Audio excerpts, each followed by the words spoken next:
वापस आ गया हो। मकबूजा कश्मीर में ऐसी कई खवातीन हैं जिनके खावंद हिंदुस्तानी फौज के ज़ेरे तहवील में लापता हो जाते हैं, इसलिए इनको हाफ विडोज कहते हैं।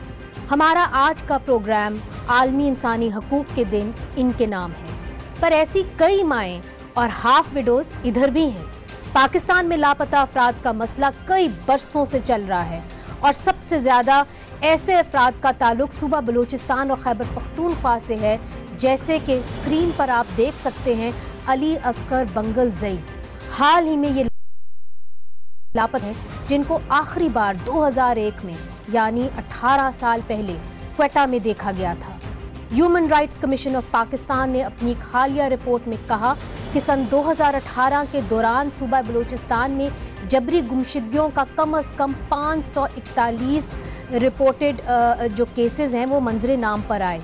इंसानी हकूक़ कमीशन के मुताबिक कुछ लोग बाजियाब होते हैं तो इनसे ज़्यादा लापता हो जाते हैं, पर बलूचिस्तान नेशनल पार्टी मेंगल के MNA आगा हसन बलोच का कहना था कि अगर गुमशुदा अफराद ना मिले तो इनकी पार्टी हुकूमती इत्तेहाद से निकल आएगी। मैडम, जहाँ तक कि हमारी 6 नुकात उनमें से सर फहरिस्त लापता अफराद के हवाले से जो बलूचिस्तान के माशरे में जो असासियत है, जो सबसे जो अहम मसला है लापता अफराद की, तो इस हवाले से तकरीबन हमने जो 5000 की लिस्ट दी थी तहरीक इंसाफ की क़यादत में, उस क़यादत ने अभी तक जो हमें लोग मिले हैं 450 के करीब लोग बाजियाब हुए हैं। अच्छा, 450 करीब जी हाँ, 450 के करीब बाजियाब हुए हैं। लेकिन जो लंबी लिस्ट है उसमें से जो बकाया लोग हैं, कितने बकाया? 450 हो गए, तकरीबन 4500 के करीब मजीद हो गए। तो हम कहते हैं कि जी सबसे पहले जो बलूचिस्तान के जो बुरानी हालात हैं, जो कैफियत है, पॉलिटिकल हवाले से जो मसाइल हैं, सबसे ज्यादा जो बलूचों को मसाइल और लापता अफराद के हवाले से। नाज़रीन, ये तो आपने BNP मेंगल की बात सुनी। अब MQM जो हुकूमती इत्तेहादी है, इनका भी ये मुतालबा है कि इनके 118 वर्कर्स जो हैं वो लापता हैं और अदालतों में इनको पेश किया जाए। मैं बड़े नहत अफसोस के साथ ये बात करता हूँ कि MQM तकरीबन हर फोरम पे, चाहे वो प्राइम मिनिस्टर से मुलाकात हो, जहांगीर तरीन से मुलाकात हो, महमूद कुरैशी से मुलाकात हो, हर फोरम पे इस मसले को उठाती चली आई कि हमारे लापता अफराद के बारे में बताया जाए। अल्हम्दुलिल्लाह 22 अगस्त के बाद तकरीबन 200 के करीब लापता साथी थे। अब वो तादाद कम होते होते मेरा ख्याल 117 या 118 पे है, लेकिन आज भी इतनी बड़ी तादाद में MQM के लापता साथी हैं और MQM पाकिस्तान न सिर्फ वफाकी हुकूमत के सामने मसला उठाती रही है बल्कि मुक़्तदर हलकों के सामने भी बात कहती रही है। नाज़रीन, पाकिस्तान में लापता अफराद को बाजियाब करवाने के लिए सरकम डिफेंस ऑफ ह्यूमन राइट्स की चेयरपर्सन आमना मसूद जंजुआ का कहना है कि हमारी कोशिशों के बाद हुकाम ने 950 लोगों का सुराख लगाया, जबकि 370 को बाजियाब कराया गया। अफसोस की बात यह है कि 70 के करीब गुमशुदा अफराद की मैयतें भी मौसूल हुई। पाकिस्तान में लापता अफराद का खोज लगाने के लिए सन 2011 में एक इंक्वायरी कमीशन कायम किया गया था, जिसके सरबराह खुद नैब के चेयरमैन जावेद इकबाल हैं। इस कमीशन की जानिब से जारी करदा एदादोशुमार के मुताबिक कमीशन को मुल्क भर से 6431 केसेस मौसूल हुए, जिनमें से 2206 अभी ज़ेरे इल्तवा हैं। इंसानी हकूक़ के लिए जो काम करने वाले हैं, इंसानी हकूक़ के कारकुनान, वो ये कहते हैं कि लापता होने वाले अफराद की तादाद कम बताई जाती है, लेकिन इनकी असल तादाद कहीं ज़्यादा है। नाज़रीन, इस अहम मौजू के ऊपर बात करने के लिए हमारे साथ हैं उज़्मा नूरानी साहिबा, इंसानी हकूक़ कमीशन पाकिस्तान की एक मेंबर हैं और एक एक्टिविस्ट हैं। हमें पेशावर से ज्वाइन कर रहे हैं लतीफ़ अफरीदी साहब, माहिर कानून हैं, ह्यूमन राइट्स एक्टिविस्ट हैं और उन लोगों की केसेस की पैरवी करते हैं जो लापता हैं। हारिस खलीक साहब हमें इधर ज्वाइन कर रहे हैं, सेक्रेटरी जनरल हैं, इंसानी हकूक़ कमीशन के ह्यूमन राइट्स एक्टिविस्ट हैं। हबीब ताहिर साहब हमें ज्वाइन कर रहे हैं, इंसानी हकूक़ कमीशन बलूचिस्तान से, क्वेटा से हमें ज्वाइन कर रहे हैं। डॉक्टर रमेश कुमार ने अभी हमें ज्वाइन किया है, तहरीक इंसाफ से आपका ताल्लुक है। सबसे पहले हारिस साहब ये बताइए कि नंबर्स कहीं कुछ और पता चलता है, कहीं कुछ और पता चलता है। अगर हम पूछते हैं हुकूमत से तो वो ये कहते हैं कि ये जो जितने भी लोग हैं ना, ये या तो ये कहीं जहाद करने चले गए हैं या ये पहाड़ों के ऊपर चढ़ गए हैं बलूचिस्तान के अंदर। देखिए, फिर वो बरामद कैसे हो जाते हैं? मैं नहीं कहता कि कोई 100% नंबर दोनों तरफ से दुरुस्त होंगे, लेकिन जो हमारी जो फाइंडिंग है, जो इंडिपेंडेंट फाइंडिंग्स होती हैं, उसके मुताबिक तो जो इन्फोर्स डिसअपेरेंसेस का कमीशन है उसकी कारकर्दगी नहायत गैर तसल्ली बख्श है। और एक बात तो ये कि वो अंडरस्टेट करते हैं नंबर्स, दूसरी बात ये है कि अगर वो जो केसेस उनके पास आते भी हैं वो उस बिल्कुल उनका जो तरीक़ेकार है वो तसल्ली बख्श नहीं है जिससे वो परसू करते हैं उन केसेस को। फिर ये भी इस्टेब्लिश होना चाहिए कि जो ये डिसअपेयर अगर किया तो किसने किया, क्योंकि ये एक गैर आइनी और गैर कानूनी बात है और इन्फोर्स डिसअपेरेंसेस को क्रिमिनलाइज करने की भी ज़रूरत है। और मैं समझता हूँ कि सियासी जमातें, और ये बहुत मुझे खुशी है कि रमेश कुमार हमारे पुराने दोस्त हैं, ये अब तहरीक इंसाफ में हैं, जो इनके जो लीडर हैं, जो वज़ीर आज़म हैं, उन्होंने सबसे पहले सन 2001, 2003 की गालिबन बात है जब इमरान खान साहब ने खुद सबसे पहले ये कहा था कि ये जो डिसअपेरेंसेस हैं, ये जो जबरी गुमशुदगियाँ हैं या लापता अफराद है, ये सिलसिला खत्म होना चाहिए। नहीं, मगर ह्यूमन राइट्स मिनिस्टर भी कहती रही, मगर उसका कोई फर्क नहीं पड़ता ना, बयानात एक तरफ और मैं आपसे यही अर्ज कर रहा हूँ कि जो हमारी रियासत और हुकूमत है उनको इस बात को बहुत संजीदगी से लेना चाहिए कि ये जबर की और पूरे ख़ानदानों को तकलीफ़ पहुँचाने की एक ऐसी गैर इंसानी शक्ल है जिसके जो हमारे कानून और आइन के से मुतजाद है। तो जो लोग कस्टोडियंस हैं आइन और कानून के, ये उनका फ़र्ज़ है कि वो आइन और कानून पर अमल करें। और हम ये समझते हैं कि अगर किसी के ख़िलाफ़ कोई ऐसे उनको शवाहिद मिल जाते हैं तो वो उनका फ्री ट्रायल हो, चार्ज करें, सामने हो, और बात सामने हो। कवानीन भी इन्होंने पास किए हैं जिनको कहते हैं कि गैर जमहूरी हैं और ड्यू प्रोसेस ऑफ लॉ के खिलाफ है, मगर उनके तहत भी इनको पेश नहीं किया जाता। लतीफ़ साहब, आप ऐसे लोगों को और ऐसे ख़ानदानों को रिप्रेजेंट करते हैं जिनके प्यारे जो हैं वो लापता हैं। इदरीस खटक को भी आप जानते हैं, जिनको स्वाबी में 1 महीना पहले जो है लापता कर दिया गया। तो अदालतें इसके ऊपर इतना सख्त नोटिस क्यों नहीं लेती? जब ये मामला अदालत के अंदर आते हैं तो फिर इनके ऊपर क्यों नहीं due process of law follow किया जाता और पता क्यों नहीं लगता, सुराग क्यों नहीं लगाया जाता कि इनको कौन लेके जाता है, फिर बाजियाब कैसे होते? मुनीज़ा, असल बात ये है कि इस मुल्क में ख़ासकर 9/11 के बाद जब मिसिंग पर्सन्स की बात आ जाती है तो आदमी का जहन डायरेक्टली फौज की तरफ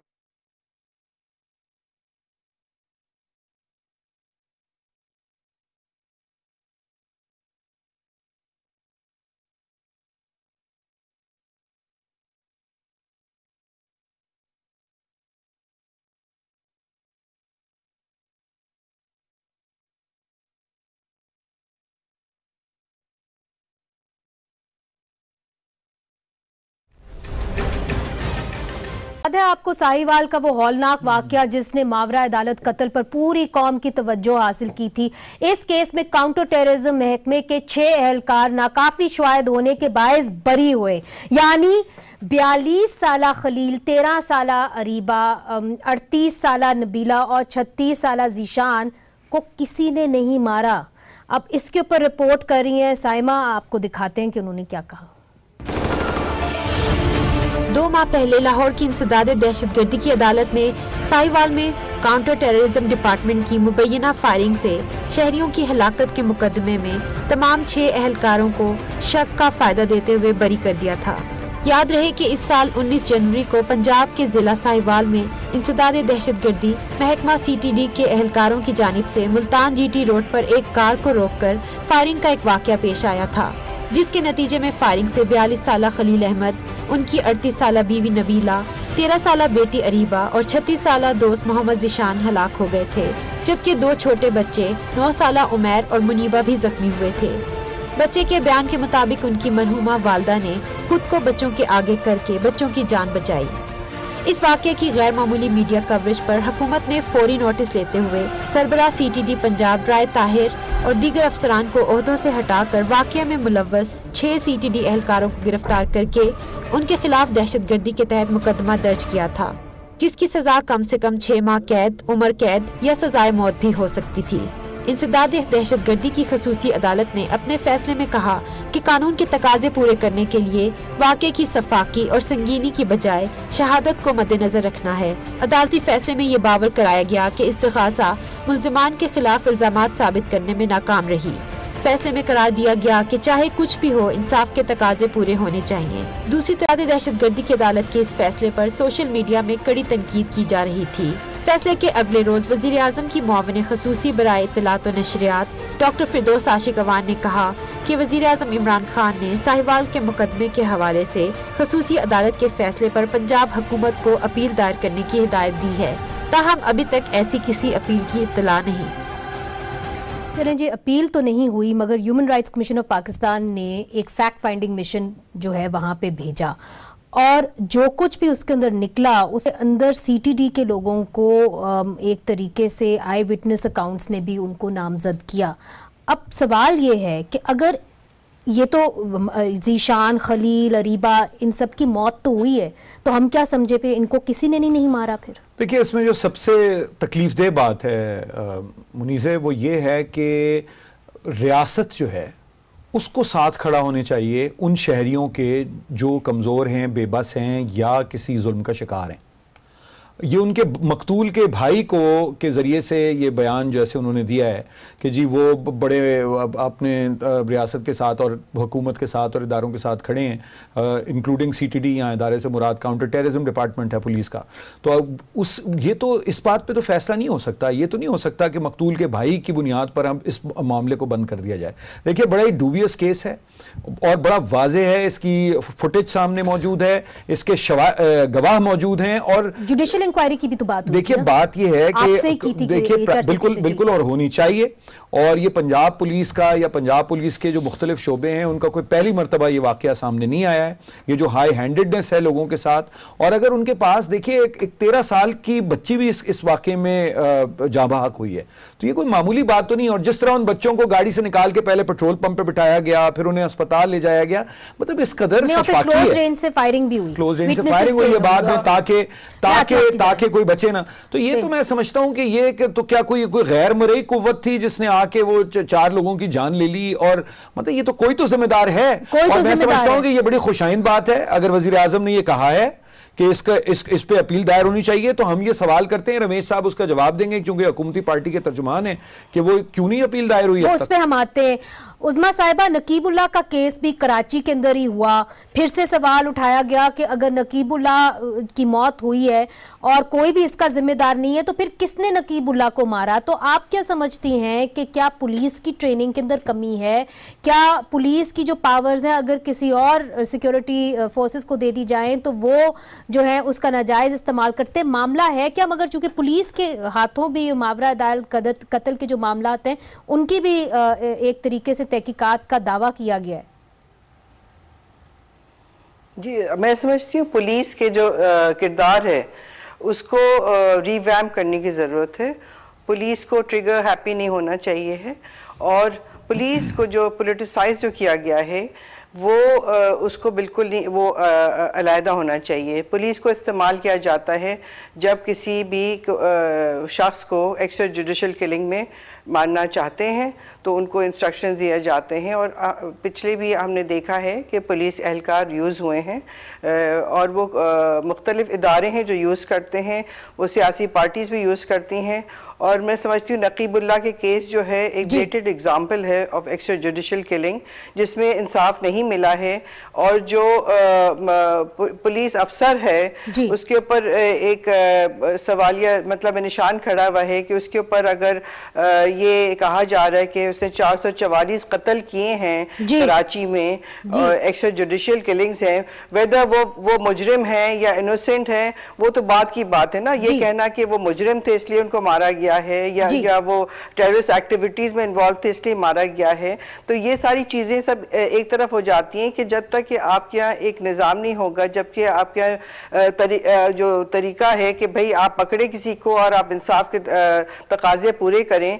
और ये एक्स्ट्रा जुडिशियल किलिंग्स जो हैं कराची में जो एक सिलसिला चला आया है कई सालों से, चाहे वो MQM के लोग हों, चाहे वो आम कोई बंदा हो सिविल सोसाइटी का, चाहे वो आम शहरी हो, उसको जो है वो पुलिस की बुलेट का निशाना बनता आया है और उसके ऊपर कोई कार्रवाई नहीं होती है, कोई ट्रांसपेरेंसी नहीं होती है। ट्रांसपेरेंसी का मसला है, तहकीकात का मसला है। उज़मा साहिबा, लतीफ़ साहब, ये जो केस है साहिवाल का, इसके अंदर हैरत अंगेज बात यह है कि अगर इन तीनों को इन CTD ऑफिशियल्स ने नहीं मारा और वहां पे आईनी शाहिद भी ये कह रहे हैं कि जी मारा गया है, तहकीकाती रिपोर्ट्स भी कह रही हैं कि मारा गया है, मगर अदालत ये कहती है कि जो एविडेंस है वो नाकाफी है, उसकी बुनियाद पे हम इनको बाइज्जत बरी करते। फिर इनको किसने मारा?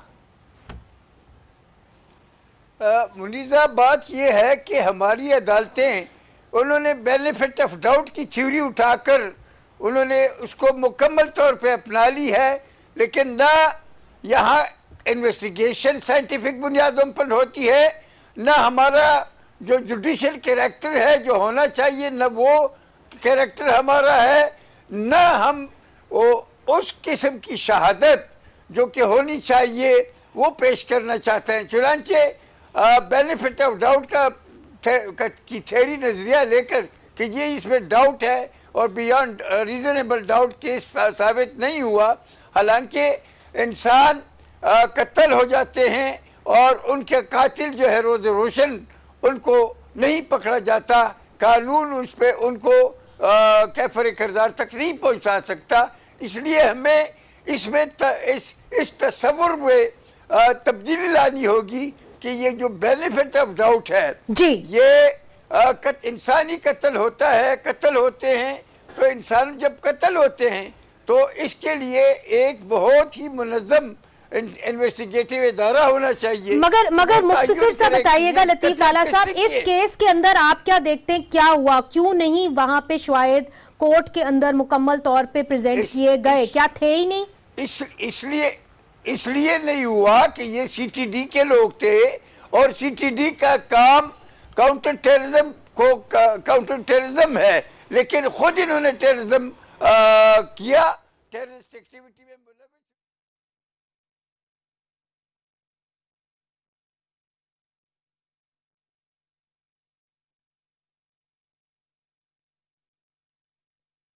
फिरदौस आशिक अवान का बयान आपने सुना, मुख्तसर सा बताइए कब हुकूमत इसका फैसला करेगी? देखिए, मेन चीज ये कि ये होती क्यों है चीजें, वो छोड़ जुडिशल रिफॉर्म, पुलिस रिफॉर्म, ये सारी चीजें आज तक पाकिस्तान की हिस्ट्री में देखें, जब भी ऐसा कोई वाकया होता है उसका कोई नतीजा नहीं निकलता। गहरी सोच करनी पड़ेगी। गहरी सोच को छोड़े, अपील की बात फिरदौस आशिक अवान ने की, मैंने भी सुनी थी और मैं समझता हूं कि हमें ऐसा प्रेसिडेंट बनाना चाहिए।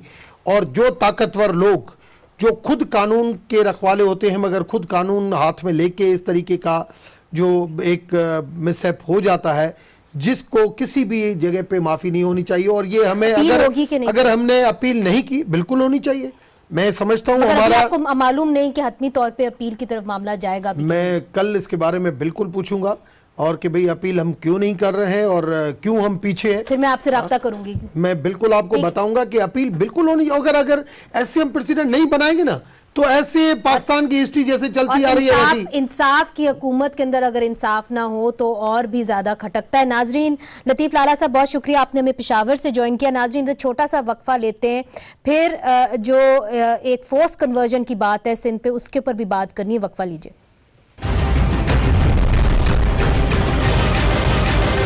वेलकम बैक नाजरीन। एक और अहम इशू ये है कि सूबा सिंध में सिर्फ 2018 में हिंदू और मसीही लड़कियों की जबरी तब्दीली मजहब के वाक़यात जो हैं वो 1000 के करीब हुए हैं और ये बड़ी एक तशवीशनाक बात है। उज़मा साहिबा, मेरा ख्याल है आपने फैक्ट फाइंडिंग भी इस हवाले से की है, जबकि सिंध हुकूमत जो है ये काफ़ी एक कहते हैं सिंपैथेटिक रही है अक़लियतों के हवाले से। फिर इन्होंने एक बिल भी पेश करने की कोशिश की, वो नहीं हुआ। तो अगर हुकूमत भी इनकी तरफ, पुलिस भी इनकी तरफ, तो फिर ये मामला क्यों हो रहे हैं? देखिए, फैक्ट फाइंडिंग का मैं हिस्सा तो नहीं थी, लेकिन HRCP ने फैक्ट फाइंडिंग की है इसके ऊपर जी। और फोर्स कन्वर्जन जो है एक बहुत बड़ा मसला है सिंध के लिए, क्योंकि यहाँ जो अक़लियतें हैं वो इस वक्त अपने आप को बहुत अनप्रोटेक्टेड महसूस कर रही हैं और उनकी लड़कियां जो हैं उनको लग रहा है सेफ नहीं हैं जी। और जो ट्रेंड्स देखे गए हैं वो यही है कि नाबालिग लड़कियां जो हैं ज़्यादातर उनको कन्वर्ट किया जाता है। और देखिए हमारे यहाँ जो मेडिकल एग्जामिनेशन का तरीका है और एज डिटर्मिनेशन का तरीका है उसमें एक्चुअल एज नहीं पता चल सकती, क्योंकि हमारे यहाँ कोई बर्थ सर्टिफिकेट्स बने होते हैं उन बच्चियों के, ना कहीं रजिस्ट्रेशन होती है। तो आई थिंक बहुत बड़ी तादाद में अंडर एज गर्ल्स की जो कन्वर्जन्स हो रही हैं, और I would say this is like trafficking.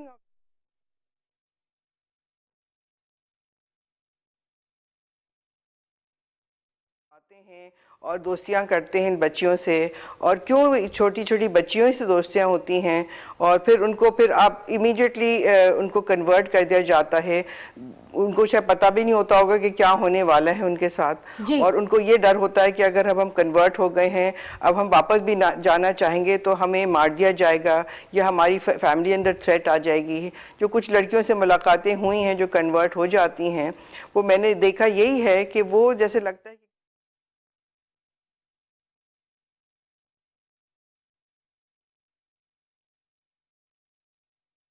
और उनको यही एक रट होती है कि हमने अपनी मर्जी से कन्वर्ट किया है, हम 18 साल के हैं और हमने अपनी मर्जी से हम मुसलमान हुए हैं। इट इज लाइक उनको जैसे एक कलमे की तरह वो रिपीट कर रही होती पट्टी शायद पढ़ाई गई होती है, आपको लगता है? जी, और फिर वो कोर्ट्स उनको हवाले कर देते हैं। मैंने यही देखा गया है कि कोर्ट्स जब कन्वर्जन के केसेस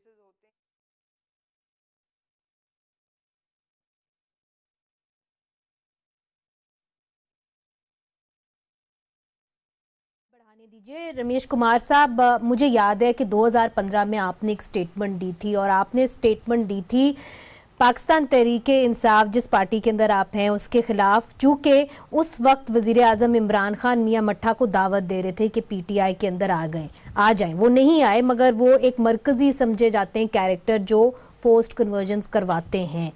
मुझे ये बताइए कि कहीं ना कहीं फिर हुक्मरानों की सिंपैथेटिक एक होता है इनकी तरफ जो इसमें कोई शक नहीं कि पॉलिटिकल पार्टीज़ के अंदर पीपल्स पार्टी फिर भी लिबरल है, पीटीआई हो या पीएमएलएन हो उसके अंदर वो नहीं है। पीटीआई ज़्यादा ही थोड़ी इस तरफ है नेगेटिव, और पीएमएलएन कुछ कदर, मगर पीपल्स पार्टी लिबरल है। मगर पाकिस्तान के अंदर सारी पॉलिटिकल पार्टीज़ रही, किसी ने भी हिंदू मैरिज एक्ट बिल भी नहीं कर सके। ये तो कोर्ट के थ्रू इतनी मेहनत के बाद जाके मैंने 2017 में हिंदू मैरिज एक्ट बिल बनवाया। फोर्स्ड कन्वर्जन का कानून बनाता हूँ, अभी भी मेरा बिल पड़ा हुआ है। इस्लामी नजराती काउंसिल हमारे कानून के ऊपर आ जाती है। जब मौलाना समीउलक के साथ हमारा मसला हुआ था मंदिर के ऊपर, खान साहब ने समीउलक को लिया था, तब भी मैंने ये बात की थी। उसके बाद जब मियाँ मिठू को लिया तब भी मैंने ये बात की थी कि आप ये कर रहे हैं, तो उन्होंने ये वापस किया था। हकीकत में मैं उस टाइम पीटीआई में नहीं था, मगर मैंने मैसेज भी किया, मैंने मैसेज भी कराया कि चैलेंज कहाँ है? क्योंकि मेरा वक्त बिल्कुल खत्म हो गया, मैं चाह रही हूँ लास्ट लाइन आप बता दीजिए कि चैलेंज कहाँ है, क्यों नहीं आप इसको क्रिमिनल? मैं समझता हूँ कि आज भी ये सोचते हैं सारी पॉलिटिकल पार्टी हमारा वोट बैंक जो है वो नेगेटिव थिंकिंग का ज्यादा है। इस वजह से अगर हम इस तरफ जाएंगे तो हमारे लिए नुकसान होगा। खान साहब तो इवन ये मानने के लिए तैयार थे, मगर अब वो मानने के लिए तैयार हो गए कि फोर्स्ड कन्वर्जन का इशू है। इस वक्त हमने पार्लियामेंट की ज्वाइंट फोर्स्ड कन्वर्जन की कमेटी बना दी है, सारी पॉलिटिकल पार्टीज उसके ऊपर है, हम लेजिस्लेशन उसके ऊपर कर रहे हैं, जल्दी मसले का हल। मगर मेरा वक्त बिल्कुल खत्म हो गया, मैं लास्ट बिल्कुल कंक्लूडिंग रिमार्क हारिस खलीक साहब से लेना चाहती हूँ, हल क्या है? देखिए, महज कानूनी हल नहीं है, ये एक समाजी तहरीक की भी ज़रूरत है, और ये एक बहुत डीप सीटेड मसला है पाकिस्तान में। पाकिस्तान की सोसाइटी पाकिस्तान की रियासत से ज़्यादा क़दामत परस्त है, यानी ये मैं बहुत जिम्मेदारी से बात कह रहा हूँ। चाहे वो ख़वातीन का मामला हो या अक़लियतों का मामला हो, उसके लिए मेरा ख्याल है कि अवामी नुमाइंदों को भी अपना किरदार अदा करने की ज़रूरत है। कवानीन भी ऐसे बनाए जाने चाहिए, और साथ साथ एक सिविल सोसाइटी के भी बहुत सीरियस मूवमेंट की ज़रूरत है। बहुत बहुत शुक्रिया, बहुत बहुत शुक्रिया हारिस खलीक साहब, रमेश कुमार साहब, लतीफ़ अफरीदी साहब ने हमें ज्वाइन किया था पेशावर से, उज़मा नूरानी साहिबा ने कराची से, हबीब ताहिर ने क्वेटा से। नाजरीन, आज इंटरनेशनल ह्यूमन राइट्स डे है, बहुत सारे इंसानी हकूक़ के हवाले से मामलात हैं, अभी भी पाकिस्तान के अंदर वो उलझे हुए हैं, या कैपेसिटी नहीं है या विल नहीं है या दोनों चीज़ें नहीं हैं, मगर इसके ऊपर जो सही सियासत है और सही मायने में जो सियासत है वो इसी इश्यूज़ के ऊपर होनी चाहिए, ना कि सिर्फ एक दूसरे के ऊपर नुक्ताचीनी के हवाले से होनी चाहिए। आज के लिए इजाज़त दीजिए, खुदा हाफिज़।